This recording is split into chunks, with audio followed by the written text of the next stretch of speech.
Hello, everyone. I'm Bob Jolly, Director of the St. Johnsbury Athenaeum. I'm joined by Sarah Ali, who you heard just a minute ago from the Vermont Humanities Council. She's the Communications Production Manager. In just a moment, I'll introduce our speaker, Dr. Damian Costello. First, some underwriters and a few notes about housekeeping. The series underwriter is the Institute of Museum and Library Services. It's a federal agency administered through the Vermont Department of Libraries. This program is sponsored by Passumpsic Bank, FDIC. The partner for this program is A More Perfect Union, an NEH special initiative. And the Athenaeum sponsors are Adler and McCabe, PLC, and the Friends of the St. Johnsbury Athenaeum. The next Athenaeum First Wednesday program is 100 Years of Solitude, the Bible of Latin America, with Professor Ilan Stavins of Amherst College. You can see the entire first Wednesday schedule of all 9 Vermont libraries at vermonthumanities.org. Here are the few housekeeping notes. We'll be using the Q&A feature to handle questions this evening. Please add your questions to the Q&A during the event, and Professor Costello will answer them later in the presentation. We have enabled live transcription and captioning, which you can turn on in the bottom menu. It's machine generated, so it's not perfect, but you may want to use this. As you may have noticed, we are recording. Anyone who registered for the talk will get an email by tomorrow morning with a link to the recording, and then we'll add at least some of the talks that are happening around the sites tonight to our website. You can email info@vermonthumanities.org if you'd like to have the link that you can share with others. Also, tomorrow morning, you'll receive a brief evaluation form that we kindly ask you to complete. Your feedback is important to us, and we appreciate you taking the time to offer your thoughts on this evening's events. And now it's my pleasure to introduce our speaker. Damian Costello received his PhD in theological studies from the University of Dayton and specializes in the intersection of Catholic theology, indigenous spiritual traditions, and colonial history. He is an international expert on the life and legacy of Nicholas Black Elk and the author of Black Elk, Colonialism and Lakota Catholicism. Costello's work is informed by 5 years of ethnographic work on the Navajo Nation and serves the Director of Postgraduate Studies at NATES, an Indigenous learning community, an Indigenous designed and delivered ATS accredited theological graduate school. NATES offers a wide-ranging Indigenous educational experience from a decolonial perspective in theology, biblical studies, community development, and intercultural studies in 4 master's degree programs and a doctoral program. Professor Costello served as an academic advisor, associate producer, and appeared in the documentary Walking the Good Red Road, Nicholas Black Elk's Journey to Sainthood. And he is a founding member of and the American co-chair of the Indigenous Catholic Research Fellowship. Here is Dr. Damian Costello. Good evening, everyone. Thanks for joining us on this beautiful December evening. I don't know where you are, but we have snow here in Montpelier, where I live. And the kids and I really enjoyed that earlier today. As Bob said, what I do is I study black elk, and I had never really thought about how he applied to us in Vermont, at least not in a systematic way. Of course, when you study something and you make it your life, you're always thinking about it wherever you are. But I had never spoken about it. And so tonight I wanted to just sort of change things around a bit and think about how his legacy informs us here in Vermont, in Indakina. So I'm going to do this in 3 parts. The first part is I'm going to go over Black Elk's life briefly and just sort of summarize his legacy. And then I'm going to branch over to the Abenaki or the Abenaki context, which will be a smaller part because I will be the first to tell you I am not an expert. an Abenaki thought, history, or life ways, or the political situation. I'm not Abenaki, I'm not indigenous, but I just wanted to give some of a context for that and where to look, and see how Black Elk relates to that before we turn to the largest part of my talk tonight. How does Black Elk's legacy inform us non-indigenous Vermonters to help us go forward in a better way here in this land as we seek to become naturalized to the Green Mountains? So Black Elk was born probably in 1866, and he was an Oglala Lakota. And if you don't know that name, you may know the name Sioux, and you definitely know the image of the Sioux, of the Lakota, because we've made more movies, or I should say Hollywood has made more movies about the Sioux, about Lakota, than any other tribe. They're known worldwide as the most iconic natives there are. They rode horseback and they hunted buffalo, lived in teepees, and Black Elk was very well connected. He was the second cousin of Crazy Horse. His dad was a medicine man. He was the fourth in the line of medicine men. And he grew up in the old ways, as you see in the screen here. And when he was 9 years old, he was following the buffalo herd with his people in June. And he was with his friends, and they stopped to get a drink of water by this side, at a stream, and he collapsed. He fell down. His friends called his family. They set up a teepee, and Black Elk went unconscious. And what he remembered was being called. He saw two men come down from the sky, and he heard a voice. A sacred voice is calling you. He got on a little cloud, and he was lifted up into the sky where the horse nations of the four directions danced for him, and they brought him to the teepee of the six grandfathers, which represent all the powers of the universe. In Sundance songs, even today, you'll hear them addressed to the grandfather that is sitting in the east, the south, the west, the north, Mother Earth and Father Sky. And they said, nephew, your people are in great danger. They're suffering, and you've been called to make them anew. They gave him many gifts, a bow and arrow that he's holding there, a flowering stick, a sacred pipe, a cup of water, but essentially two great powers. They gave him the power to destroy, and he led his people down the black road of difficulty, where he fought and killed the blue man who was drought, who was oppressing the people. And they also gave him the power to heal. He was called to lead his people down the good red road, and at the center of a sacred hoop would be a flowering tree, a sacred cottonwood tree, where the people and all the peoples of the world would be renewed. And so he looked around, he saw the different circles of all the different nations, and he joked to the person who was interviewing him. He said, I didn't know if I saw white people there as well. Now he said, no, they were there too. This was a complete renewal of all of creation. And Black Elk was called to participate that in some way, that somehow this vision would help him to bring that renewal back to earth. And so he was sent back home. There's this great image of him walking back over the plains by himself after all of the battles and the imagery and the gifts he had been given. All of a sudden he was alone, 9-year-old boy, walked into his teepee. It was 12 days later from when he got sick, and he sat up, and everyone was amazed. They thought he had died. But Black Elk spent his whole life trying to understand, what did this vision call him to? What did it mean for him to follow this vision? Here's another image of the sacred hoop, him leading the people to the sacred cottonwood tree at the center. And he lived it out. I should say, lots of times visions were given for success, for power and war. And Crazy Horse, you probably heard, had a very famous and powerful vision that made him the warrior that he was. But Black Elk's vision and no other vision were able to save Lakota or any of the other indigenous people in North America.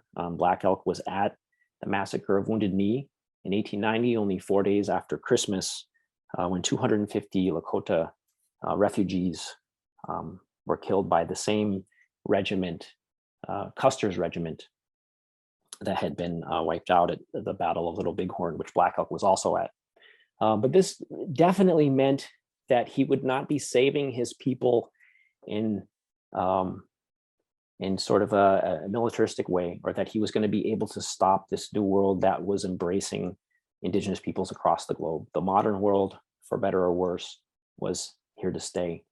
And so Black Elk in his life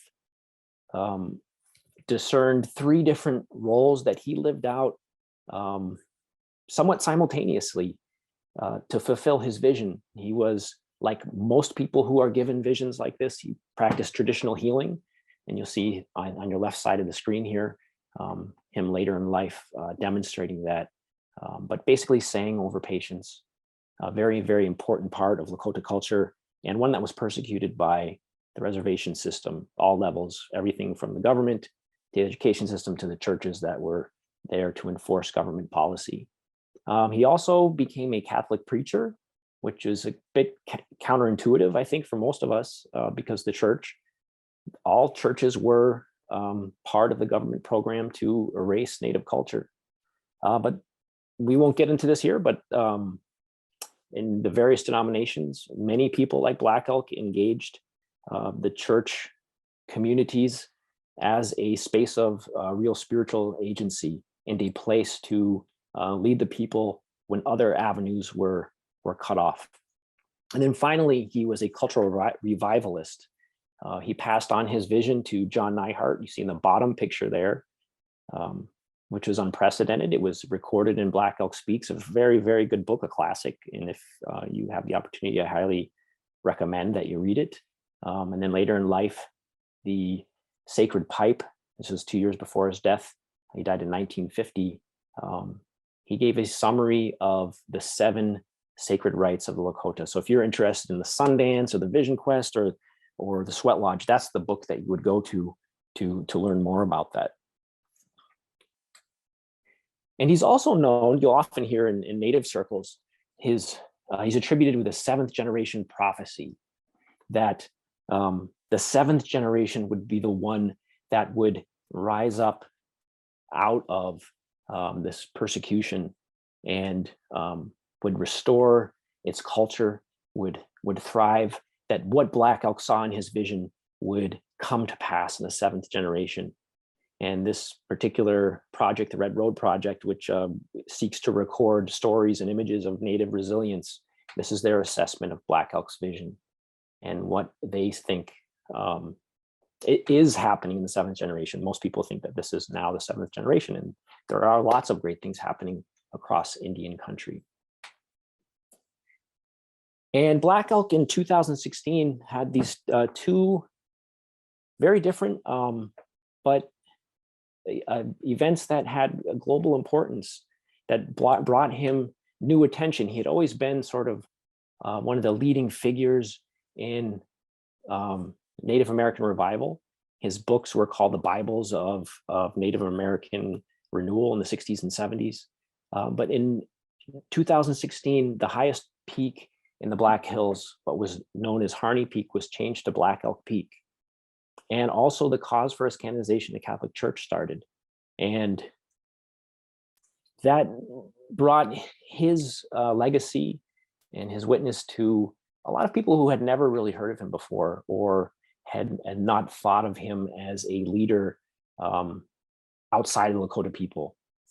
And so in that spirit, I wanted to think about what is his message, particularly this idea of the 7th generation of cultural renewal and regeneration. What does that mean for us in Vermont?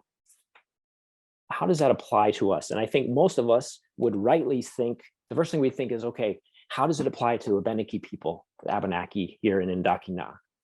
I think more and more of us are becoming aware of the very rich and important Abenaki history here in this land. You know, for so long, we were told that, you know, this wasn't really Indian country. We had the Iroquois in New York. We had the Mi'kmaq and other Abenakis in Maine. And this was just sort of contested territory. And that was a way of erasing people, of making it easier to take sovereignty of land and not have to deal with that part of our history. And I love this quote here by Sogomo Roger Long Toshian, this image of the jigsaw puzzle what Abenaki people had to face in this situation, that there was once this very rich puzzle, and in this context of colonists arriving and what happened, that puzzle was just thrown up into the air, and all the pieces, they just fell everywhere, and a lot of them were lost. They were sucked up by the vacuum cleaner, or the kids threw them in the ventilation system, the heating ducts. That's what happens at my house all the time. And a lot of them aren't coming back. But there's still plenty to save and restore. And I think Vermont Humanities Council has done a great job of bringing those stories forward. You can go online and you should listen to this. It's excellent. We Are Still Here by Jesse Bruchac, the son, and Joseph Bruchac, the father, who do all their wonderful storytelling and language work in a great 1-hour program. There's so much that is being brought back and shared. And I think more importantly, there's a recognition of Abenaki sovereignty. In 2011, and 2012, 4 different bands were recognized and acknowledged, you're still here and you still have a legitimate presence. You can be who you are.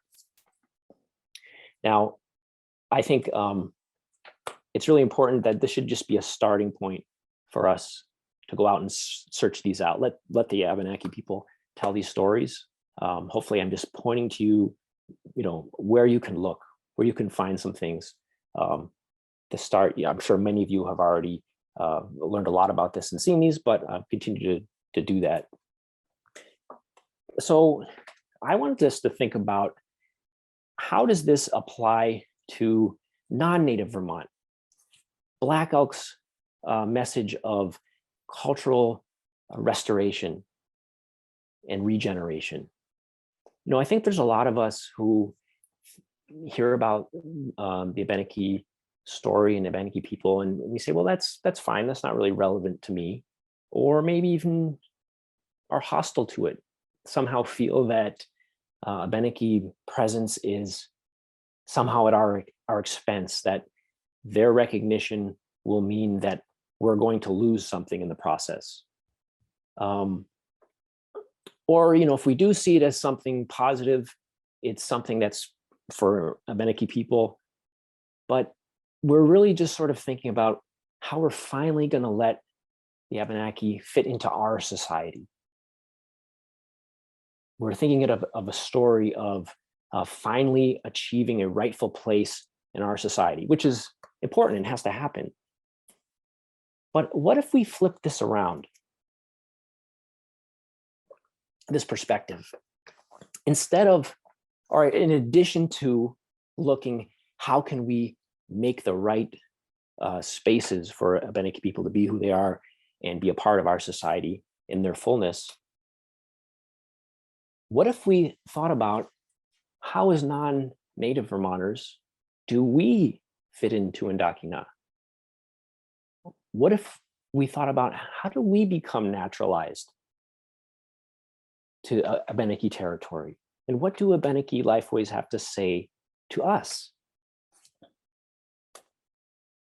Now let's go back to that image of Sheehan's jigsaw puzzle, right? Where you have this beautiful cultural tapestry, this puzzle that gets thrown up into the air. And that very clearly happened for the Abenaki.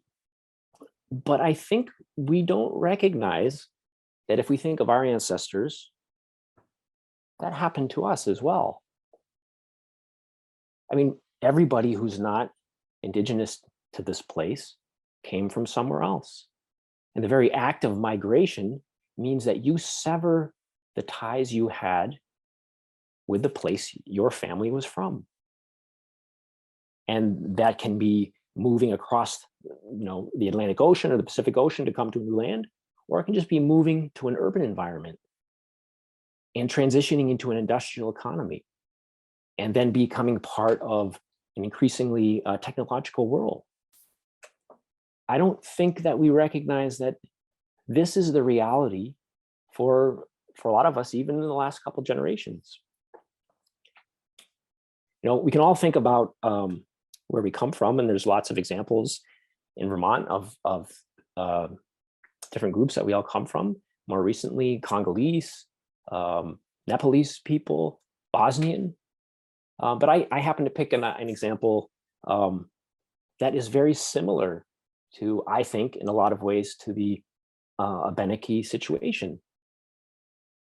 Ireland is, when you compare them, historic Irish culture, pre-Christian, and then before the British came, there's a lot of cultural similarities that the Irish and Native peoples have noticed that connect them very deeply to their land and have a spirituality that's very similar to Native spirituality. There's just a very striking image, I think, of the Celtic cross here and the medicine wheel.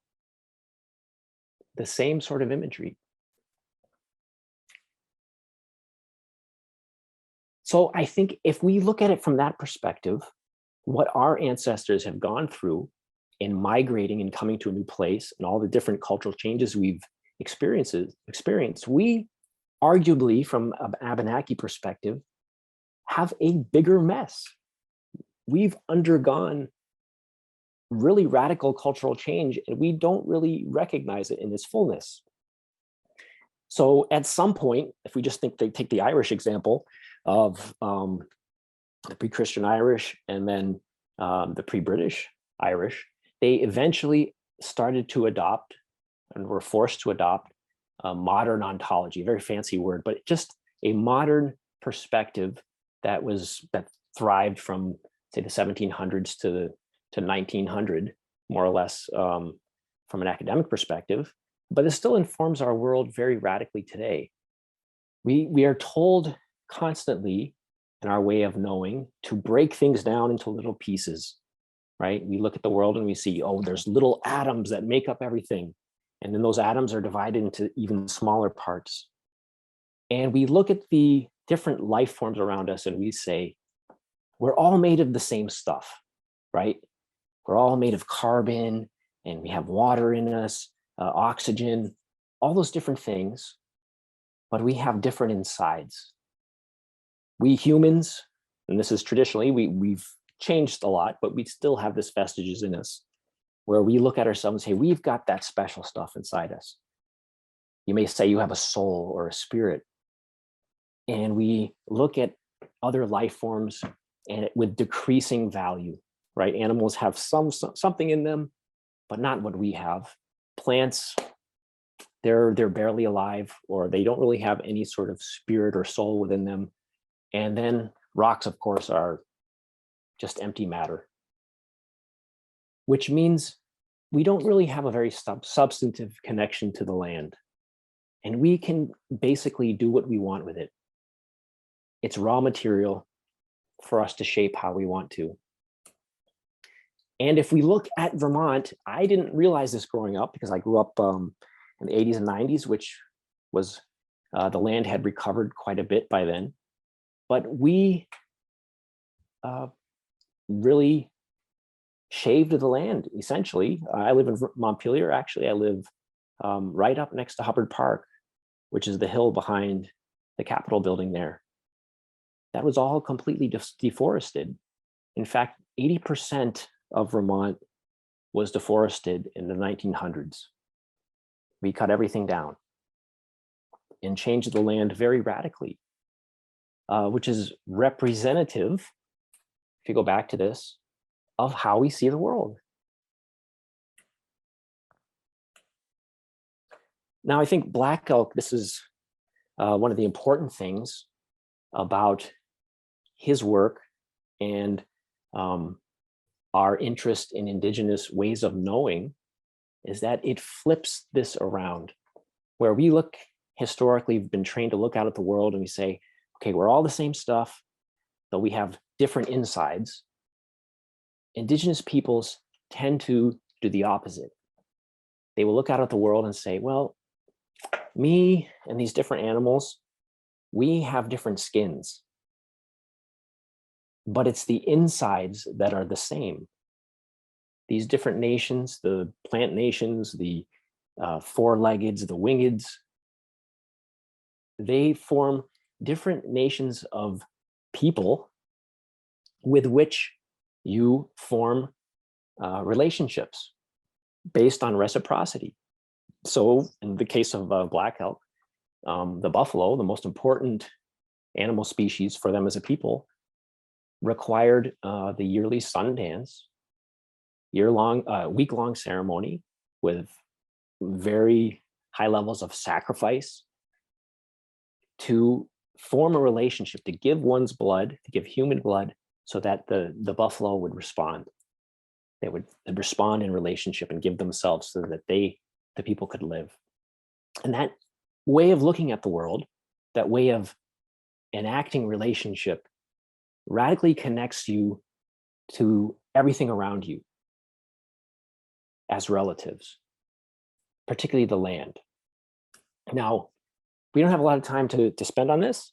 If you are interested in sort of digging more into Black Elk's Lakota ontology and how he sees that and its relevance in the Lakota context, there is my last year's first Wednesday talk, which focuses primarily on that to get a much bigger context for it. But we're going to try to talk about, in my limited way, I'm going to try to talk about very similar Abenaki ways of knowing that Abenaki people talk about that are important for us to inhabit Vermont, to continue to inhabit Vermont in a better way.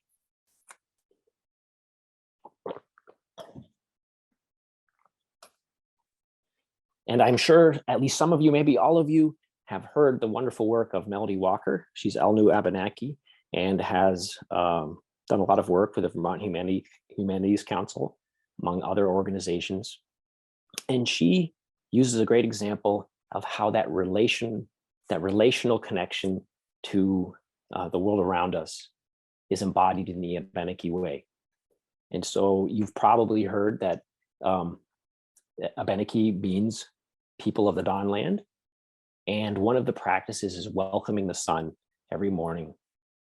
The Abenaki people recognize, they welcome the sun, and they see themselves as lifting it up and passing it along to the west, participating in an ongoing creation, that the physical world around us, the other beings around us, is not static. It's an ongoing act. And through this relationship, you participate in its continuing creation. And without that relationship, without that embodied relationship to the sun, it wouldn't continue. And she tells a story of Chief Roger, who says, you know, as long as there's one Abenaki person here in Vermont, in Indakina, that has that relationship to the sun, it will continue to rise.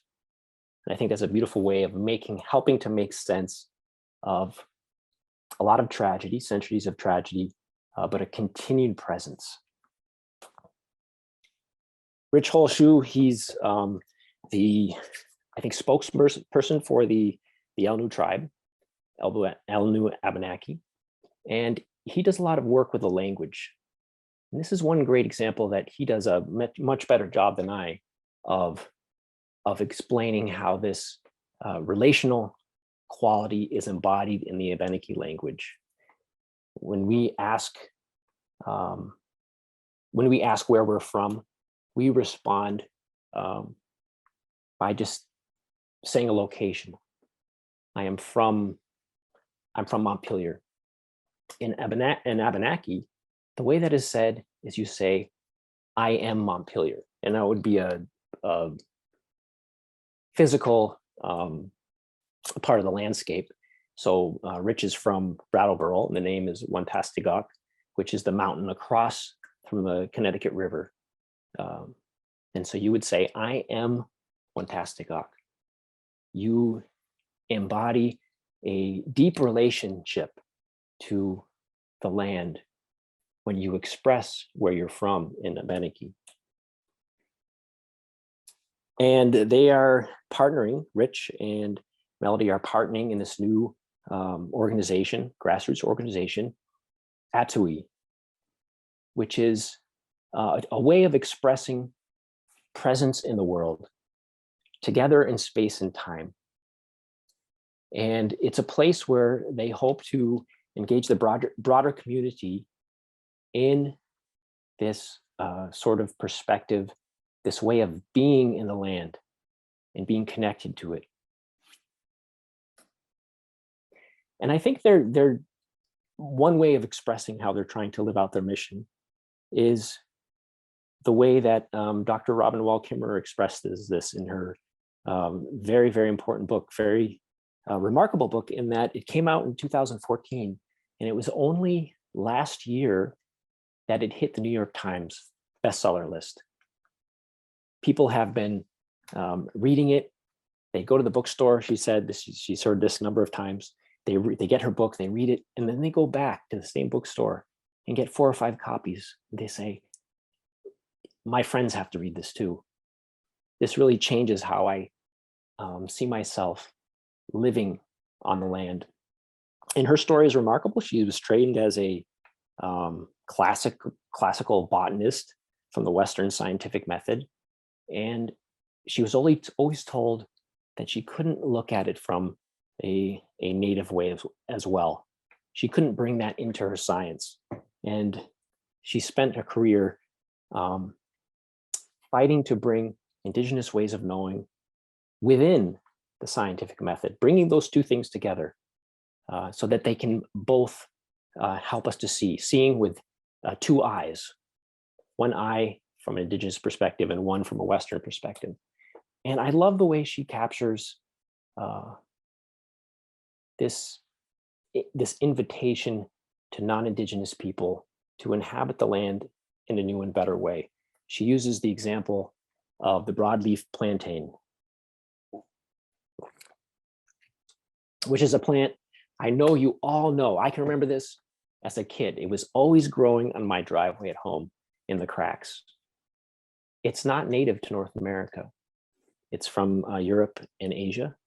But native peoples got to know it and realized that it was a medicinal plant and incorporated it into their medicinal practices. And they called it white man's footsteps because they noticed that it followed European expansion. But she uses this as an image for how non-indigenous people should model their engagement with indigenous people and where they live. There's so many species that we know in Vermont and across North America, invasive species that take over the ecosystem, that change it, that shape it in a negative way. And the broadleaf plantain does not do that. It adapts, it fills in small niches, it does not take over, and it benefits the people. And so she uses that as an invitation to strive to become naturalized to place, to throw off the mindset of the immigrant, to take care of the land as if our lives and the lives of all our relatives depend on it. And so I think that's the calling that I think Black Elk and the people that we've seen so far, indigenous people we've seen so far, are extending to us non-indigenous people here in Vermont. And I think Vermont author John Elder provides a wonderful meditation on how this could look. He wrote this book, Reading the Mountains of Home, in the late 90s. And I can remember I encountered it at that time, shortly after, and I didn't get it. The book is about wilderness. And I had always, from growing up in Vermont, imagined wilderness to be out west. Those were the places that I wanted to see, those vast areas that were protected, roadless areas that had never been developed, that were dramatic, awe-inspiring scenes. And what John Elder does is he spends a couple of years hiking the Bristol Cliffs. Here's the town of Bristol. And then in the picture on the right, you can see the 2 dramatic cliffs that rise on either side of the town. And he wanted to think about, I don't think he set out planning to do this, but he started to see that in Vermont, wilderness is very different than the image that I grew up with and that he grew up with. He came from California and the Bay Area. And so he was very used to that Western perspective on land and wilderness. And at first was sort of uninterested in the Vermont landscape. He thought it didn't measure up. But then he began to see that there were some very deep lessons within the Vermont landscape. That the wilderness we have here has two very unique characteristics. One, it shows that it can overtake civilization rather than always being threatened, positioned, or destroyed by it. And that the town, that human civilization, our communities are best seen in relationship to these natural areas and vice versa, not in separation. So here's the map of the smallest wilderness area in Vermont and maybe even in the country. It's only about 3,000 acres, but this was once all cut down. It was all deforested and used as grazing land and farms that was allowed to grow back. And he developed this idea of the recovered wilderness, that wilderness can come back and that there's a way to see our human past within it. So one of the things he does in this book is he's reading a poem by Robert Frost, who he himself is watching the land go back from all these different community farms that he was transitioning back to forest. And Frost saw a lot of loss in that, but Elder saw hope.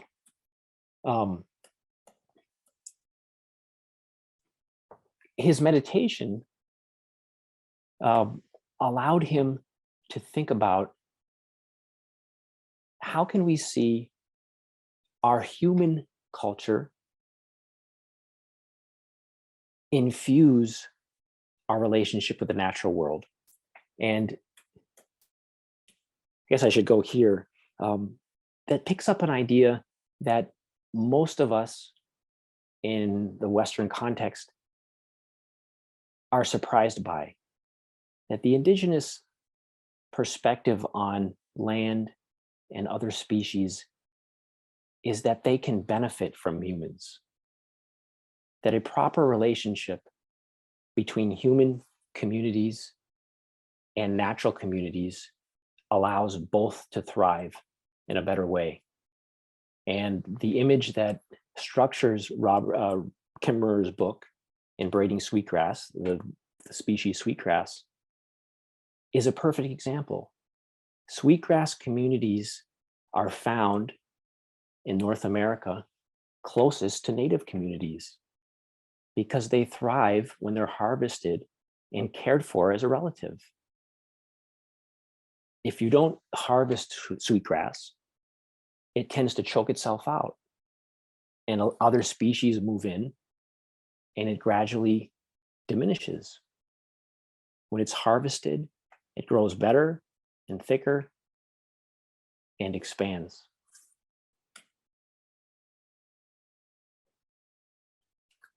Well, so this idea of inhabiting the land as a relative is an important idea that I think we have to grow into. And we also have to recognize that if we're not thinking about sovereignty for Indigenous people, we're missing more than half of the equation. And we often, as non-Indigenous people, come to the idea of treaties or sovereignty for Indigenous people from a deficit-based perspective. We often feel threatened. We often feel like we're going to lose something in the process. And this is somebody who I work with. He's one of the founders of our organization. He's now the director of Indigenous Studies at the Vancouver School of Theology, Dr. Ray Aldred, who is Cree from Canada, wrote this wonderful piece about treaty as the making of relatives. We've been talking a lot about relational ontology, reciprocal relationships, and how that structures how Indigenous people look at the world. And we come to treaty oftentimes thinking that it's a truce between warring partners, right? My daughter and son, sometimes they don't get along. I have to separate them. I have to say, draw a line down the middle of the room and say, you can't cross that side. And if you do, you're in trouble. The other person can't cross to the other side. That's how we often feel that treaties are supposed to work. They keep warring people apart. But from an Indigenous perspective, treaty was the way that newcomers could become relatives and find a space to live within the land. In some ways, it's even like a new creation story that expands the circle of people and relationships onto the land so that it includes the newcomers. It's a way of expanding community, not keeping away warring parties. And I think Melody Walker does a great job of picking this up in the different talks that she's given. You know, Abenaki people certainly didn't choose the situation. They didn't choose to be marginalized in their homeland. But the reality is that we're all here now. And that's the mission of Atui. We're all in this place and time together. And this land is big enough for all of us. But in order to be a part of this land, we want you to enter into relationship and to uphold responsibilities and to love it the way that Abenaki people love it. Rich Holshoe emphasizes on his part of this conversation that this also takes patience. Like with any relationship, with your significant other or getting to know your children, it takes time to grow into that relationship and those responsibilities. So to have patience. These things aren't going to heal overnight. Don't rush it, but be present. All right, well, we're getting to the end here. I think there's in Vermont, there's reasons for hope, and it's all around us. This land was once barren. This is from a work I found online, just looking for some images for this talk, where all the forest is gone. But some images of the dramatic deforestation that our land experienced. This is in Danville, not far from St. Johnsbury. Another image of some shorn hillsides. This is in Stockbridge, Vermont, Central Green Mountains. And perhaps the most dramatic, the copper mine in Fairleigh, Vermont. There's nothing left.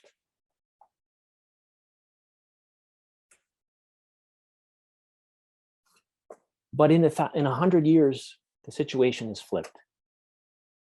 It was once 20% forested, and now today it's 80% forested. That doesn't mean that all of the forests we have are the same quality, the same status of what was there. I know where I grew up, my backyard was in a former plantation reforestry project. It's all red pines. So it was a monoculture. But since then, it's been harvested, and now it's much more diverse, and it's coming back again. But the very land around us is restoring itself for a number of reasons, intentional, a lot of times unintentional. we've stepped back and the land has begun to heal itself.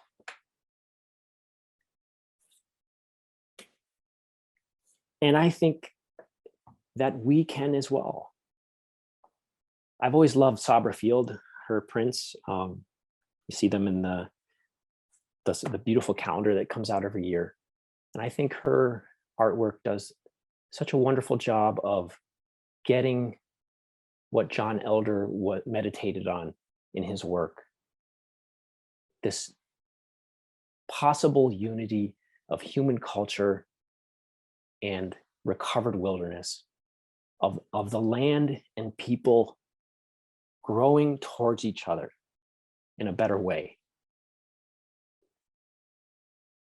And with the help of our Indigenous brothers and sisters, to continue to do that in a better way, to learn from those examples, to develop relationships with the species around us and the land around us. I think an Indigenous future is coming. And I think that the legacy of Black Elk, who is probably the most important figure in this going forward today as a historic figure, can help us to do that here in Nidaki now. So thank you very much. I'll take any questions, particularly related to the Abenaki parts that I stumbled over, or about Black Elk and where you can find out more about his life or teachings. Thank you.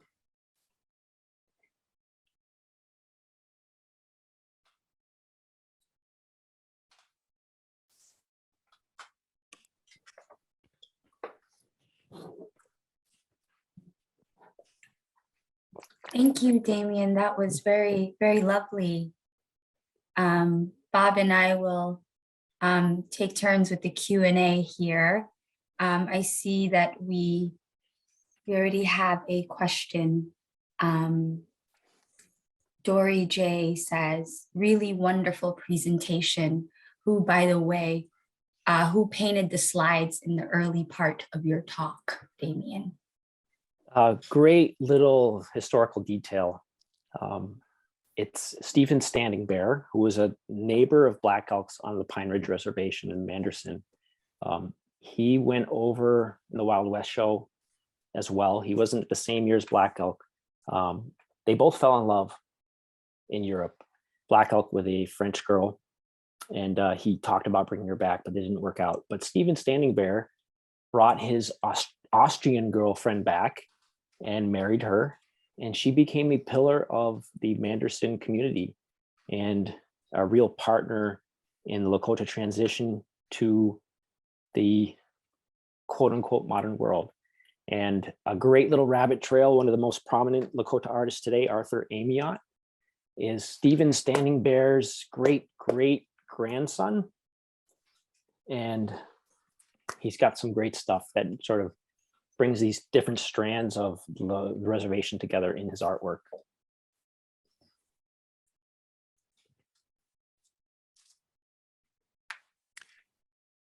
There is a question, can you post a bibliography of books that you referenced for further reading?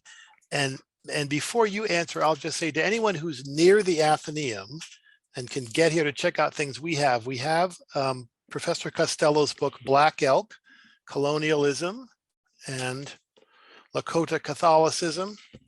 We have several copies of Braiding Sweetgrass. They're both out. We don't have the book, Where have all the forests gone? I'm going to get that one because I'm actually interested in reading it myself. And we also have the John Elder book, Reading the Mountains of Home. So you can check these out here if you're nearby. But that's just what I wanted to say to push the fact that we're in a library kind of sort of here. And so we have some of these books. And I will look for a copy, as I said, of Where Have All the Forests Gone. I'll just mention there's a history of the town of Peacham, and the two end papers are of about 50 years apart. One end paper shows a basically denuded landscape, and I think it's whichever it is, the front or the back end paper shows a forested landscape, which is much more modern. But Sarah, how can we do this, posting a bibliography of the books? Can we do it in this session? Yeah, also, we can just have Damian just, send it to us, and we have access to everyone who That's right. and attended the talk, so we can definitely Great. do that afterwards as well. And the Where Have All the Forests Gone? I don't know. It must be published also in print form, but you can get it online. It's one of the Vermont State websites, but I'll put that in the bibliography. I will say, John Elder, I don't feel like I did justice to even that one book, because this predates braiding sweetgrass. He really sort of anticipates her work from a non-Indigenous perspective of really trying to connect to place on all the different levels, whether it's historic, it's the natural world, it's all these different levels. And he has a number of books where he's such a broad thinker. He went to Japan and studied Zen for a while. Then after he retired, he and his wife studied Irish music and thought about land in Ireland as well. Anyway, great stuff. He's a Vermont treasure that I think he needs to be appreciated more. We have another question, and I second this. Actually, Dory Jacobson says, "You are so optimistic about an Indigenous future," which I agree with. I think that definitely shone through your presentation. She says, what really does that mean, and what can all of us do to share your message? I think the first thing that we have to do, so I'm definitely optimistic.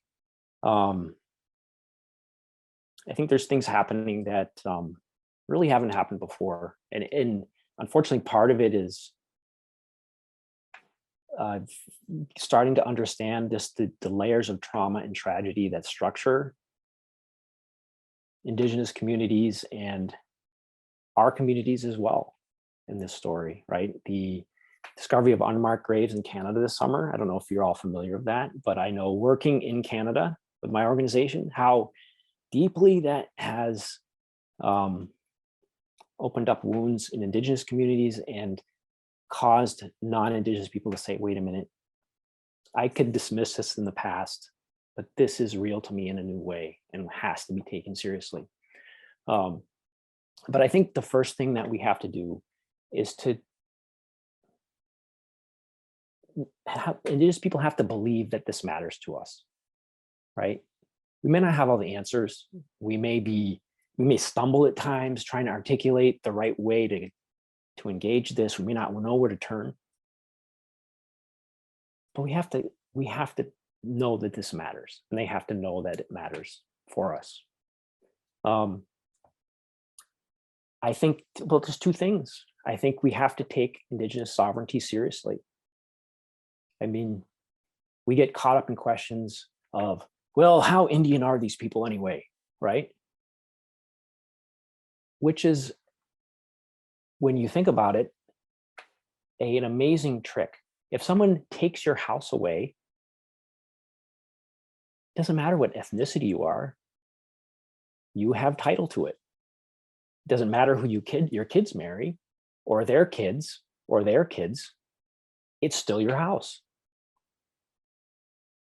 And we have to take this seriously in a way where it's not racialized in the way that this whole process has developed. These are big picture ideas. I'm sorry if I'm spinning off, but we use the one drop argument for African Americans to keep people in slavery. Our Indian policy is designed to move people out of Indian communities, to have all these different reasons why they don't qualify anymore, because economically that's what we wanted. So sovereignty has to be on everybody's radar. we have to take seriously what we can learn, right? There's ways that we shouldn't do it. We shouldn't appropriate. We shouldn't become experts in it, which is ironic that I'm saying this, who's giving a talk about it. But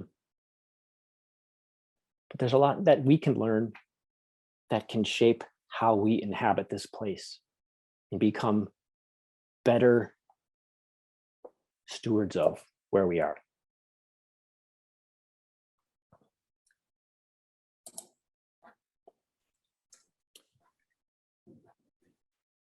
And I guess to add one little bit more of hope, it's just so beautiful, right? I love Zoom because I can have these conversations, but there's a cost to it, right? There's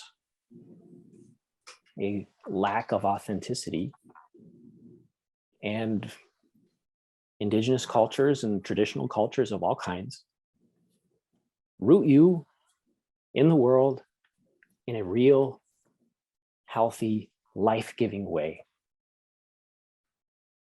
And we know that when we see it. So I think people are seeing it more and knowing that they need it too. Here's a question from Sandy B. I'm very interested in exploring similarities of Native American culture and Viking, Norwegian culture. You mentioned Irish, Celtic similarities. Vikings lived in harmony with the land and were forced to change, a great loss, similar to Native culture. Do you have ideas how to begin studying that comparison? Oh, Lord, do I have those ideas. Well, some people would say the Christmas tree tradition comes out of the northern Germanic Viking tradition. Yggdrasil was the world tree that held the nine worlds in its branches. It held it all together, and that became the source of the Christmas tree tradition. But when I do this talk in person, that's one of the things we lose. I often will end by saying, all right, how many of you are descended from indigenous people? And we'll get some hands, right? And they'll say, well, I'm Abenaki, or my grandmother was Potawatomi, or, I'm enrolled in Oglala Nation, whatever, which is true. And I say, okay, you're Native North American. Anybody else? And so I keep kind of pushing them until finally I get them to realize everybody should be raising their hand to the question, how many of you are descended from indigenous people? Because we all are. Just at some point in our history, we started getting separated by these different processes, right? You go back to the jigsaw puzzle, migration, industrialization, those different things, urbanization. So how would I go back to, I know most about the Irish, but there's people doing that work, and you'll find this all over the world, the least expected places. So specifically with the Irish, you could email me and I could give you some details, but a lot of it's just out there in plain sight. You read the stories of St. Patrick, for example. You can't tell if he's a Christian priest or an indigenous shaman. He's kind of both, the way they talk about him.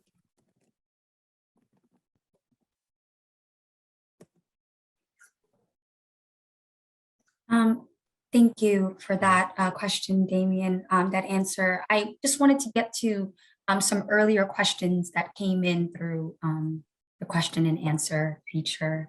There was a question from Grace that says, my favorite book is Black Elk Speaks. I've read it countless times. What is your favorite book about Black Elk? My favorite book about Black Elk. Well, as a scholar, you just love them all. One thing I really love, which isn't so much about Black Elk, but does refer to him, is the biography, and I think it's just called Fool's Crow. It's his nephew, who was a healer as well, and talks about Black Elk some, but gives the generation after Black Elk. I like that a lot. So if you haven't read that, and then he has another book that's just about his healing practice, gives so much more depth to Black Elk's, the stuff you'll find in the Black Elk literature. The Sacred Pipe is great. It just talks about the different practices, Lakota practices. Joe Jackson, the huge biography that came out. I have a few issues with some of the angles he takes, but it's really, really good. You know, if you want to get as many detail as possible, that's where you'd go. And then finally, long-winded answer here, you can actually read the transcripts too. If you get the sixth grandfather, it's the transcripts of the interviews that the book was based on. So you can get closer, a lot closer to Black Elk's actual words. And you really get the sense that he was not the broken old man that Neihardt kind of really emphasizes, but really a much more dynamic, engaged, proactive person. Those are the things I'd look at. And then the last question that came through the Q&A, has Damian met with Sabra Field and talked to her about her work and inspiration? Oh, I would love to. It's, you know, I guess she would be somebody I'd just be like a starstruck fan. And her work is just so, I'm not an artistic person that way, so it's so far out of my league. But to me, she just so perfectly captures the images of the land that I remember from being a kid. Like when I'm out sledding, or, you know, I go to the lake, those images I have as a kid, and I look at her work, I'm like, that's it. She nailed it. So if any of you want to set up a cup of coffee with her, or I'd be so thankful.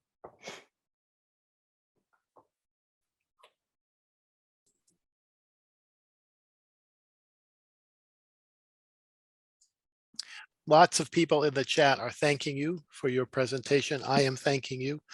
And I learned differently about Black Elk hearing how you presented. It wasn't his history. You told us how to get that information if you want. It was much more an engagement with a way of thinking. And I really am grateful for that. I want to thank you all. I have a comedian, next door neighbor, amateur comedian. He says, Damian, it takes 1.5 years to get a new set down, right? And so this was my first attempt at this local material. So I'm really thankful that you stuck with me and engaged me. That was a real gift. Many more Yes. thank yous in the chat. Yeah, absolutely. I also co-signed with those thank yous. I actually had a question. There's actually one other question that's in. My question was, so I really loved how you framed your talk. And I've been curious, as you know, as a Vermont transplant, I'm curious how you would juxtapose Indigenous Vermont Indigenous history with that sense of, I mean, I'm not sure if you're a Vermonter, if you're like born, I don't know what that means these days, but but I'm just wondering, how do you juxtapose the connection, you know, the Indigenous history with that, you know, the real strong Vermont, you know, my family goes back generations.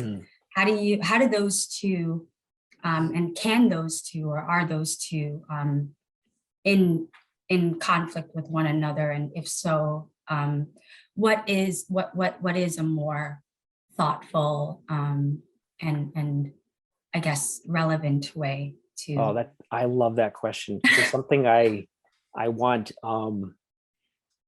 us to think about, to sort of reframe this.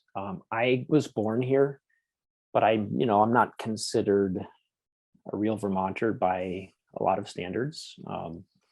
My parents came from Massachusetts. My mother's parents were concentration camp survivors from Poland. And I think those of us who sort of tend towards the liberal side maybe don't see that people who have inhabited this place for a long time, who aren't Indigenous, have a lot of practices oftentimes that connect them very deeply to the land. So when I lived on the Navajo reservation, for example, I didn't grow up hunting. I didn't grow up with the sort of informal mechanic skills that a lot of people have. And it was, the quote unquote more conservative people who grew up with those skills, who connected with Navajo people more directly and easily sometimes. And so in asking about Vermont, like families who have been here for 7 generations, I don't want to speak for them, but I think there's a much deeper connection with people who've been here for a long time, even if they're not Indigenous. With Indigenous folks, they often do a lot of very similar things. And so, anyway, I don't know if I'm answering your question fully, but I think with so many of the divisions we have, there's ways we need to look to sort of reframe them, because we always have more in common than we realize. We always do. And identity is so fluid. Anyway, I think that we need to do that, and I think we can.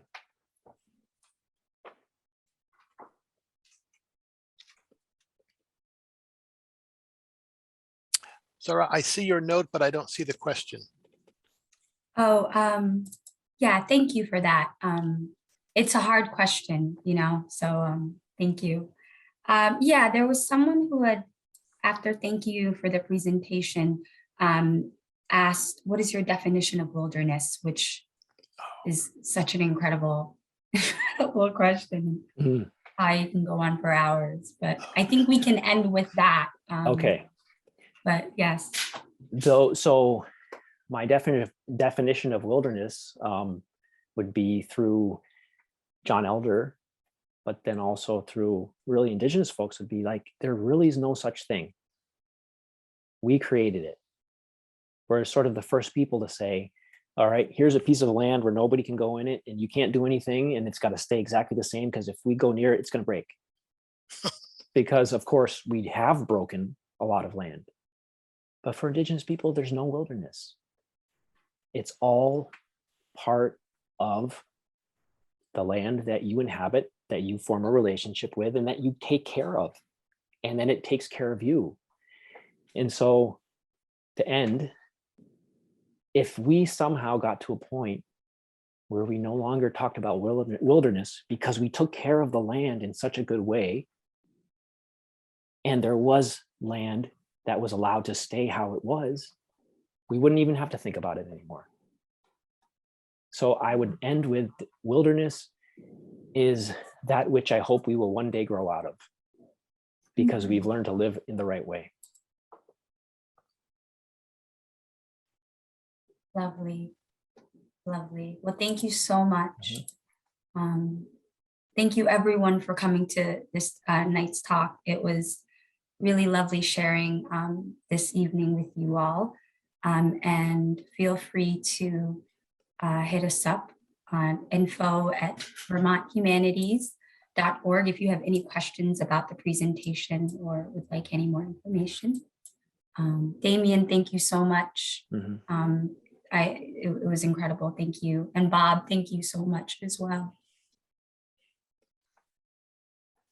Thank you. Thank you, everybody. Hope Good to see you night. all again soon. Good night.